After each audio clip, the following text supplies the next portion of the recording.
At Yuhan Heating and Cooling, we value quality and professionalism in all the work we perform.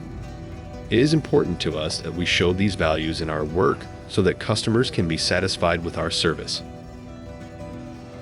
Today, we'll be taking a sneak peek into one of the projects that we are currently working on to fix a customer's line set for their AC. Jose, our project manager, will be taking us through the project and explaining all the work that is being performed. I'm Jose Tiro, project manager for Yuhan Heating and Cooling.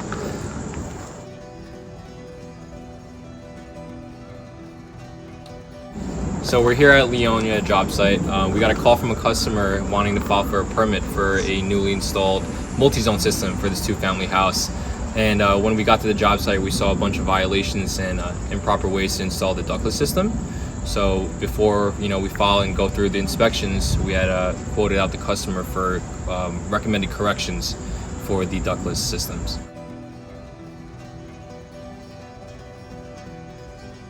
Some violations that we found during our walkthrough were a lot of electrical wires. A lot of electrical wires were ran and jumped multiple places. Only one wire was ran to electric panel when each unit has to have its own separate breaker. They were using zip locks to protect the jumped wires outside, and also the way they were running line sets as well. Not really a violation, but it was an inefficient way to run the line sets for the indoor units to the outdoor units. So we came up with some ideas to make it look a lot cleaner and aesthetically nicer for the customer, as well as to shorten the distance between the indoor and outdoor unit.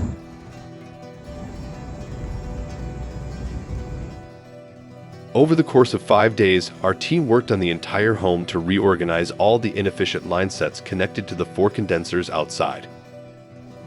We've also considered how the system looked aesthetically and repositioned the outdoor units to make the system look cleaner and more compact. In doing so, we've created extra room on the customer's deck by mounting and pushing the units up against the wall.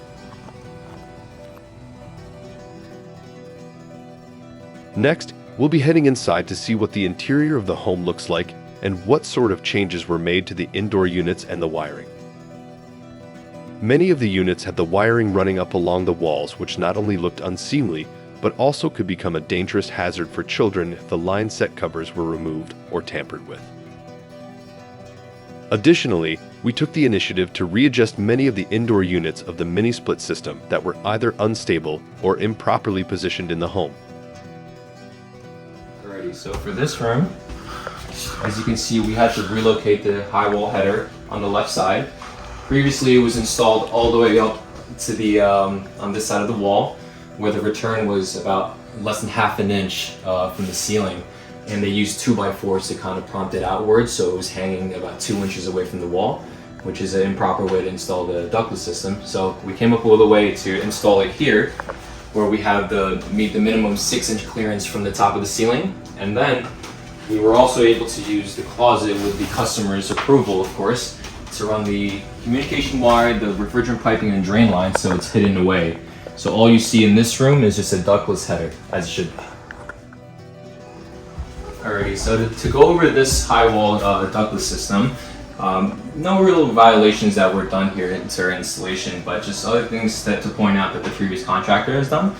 They made a puncture low to the wall over here, ran the refrigerant piping in a cover, which was good, vertical to our ductless high wall indoor unit.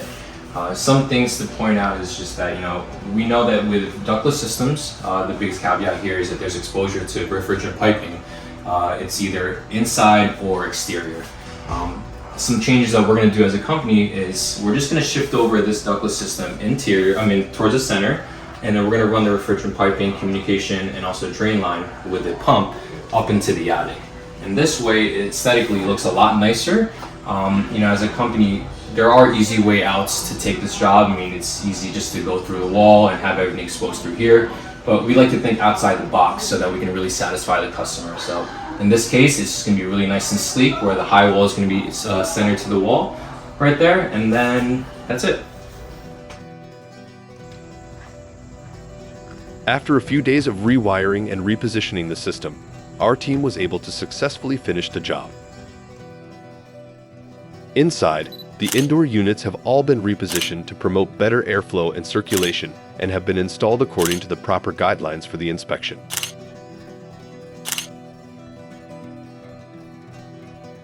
Outside, the system as a whole looked much better aesthetically, and all the wires were tucked away discreetly. The customer could now also pass their inspection and enjoy a hazard-free home as well as more room in their backyard. Alright, so to wrap it up here, this is our final installation, fully completed. Before this, all 4 condensers were actually mounted on the ground, not elevated at all, and you can actually see the marks of how they were installed. Over here, it's not really much about violations, more of aesthetics here, other than the electrical violations that they had. But anyways, we had mounted 2 of the units on the wall, and then 2 on the ground, elevated to at least minimum 6 inches, just in case there's snow going on here, because they are using this for heat as well. Before, the line set refrigerant pipings were all scattered, almost looking like a spider's web in the back. As you can see here, and previously we ran everything to the best we can interior, and the second floor refrigerant lines we ran it vertical up. So aesthetic looks really nice, how it's just the 2 refrigerant pipes that are running vertically up, covered in refrigerant piping right here. Across the side of the house, there's no more pipes exposed. So you may see some patches of sheet metal across the house. The owners are going to have to, repair the wall, but for the most part, everything here is done. Electrically, we ran separate wires for each unit as per code, and also labeled the disconnects for the units for code as well, so the inspectors will know exactly, and the homeowners will know what disconnect box is for what unit. And lastly, we also added a GFI outlet per code within 25 feet, which is only 6 feet away from the unit. But that's it. Hopefully the customer will appreciate the work here. It looks a lot cleaner. Not only did we help with the looks of the house, as well as the function of the equipment, minimizing the refrigerant length between outdoor and indoor unit. We also saved a lot of space here in the backyard, as you can see. Now they have a lot of options to play around. There's kids playing over here, so that's another example of thinking outside of the box for the customers.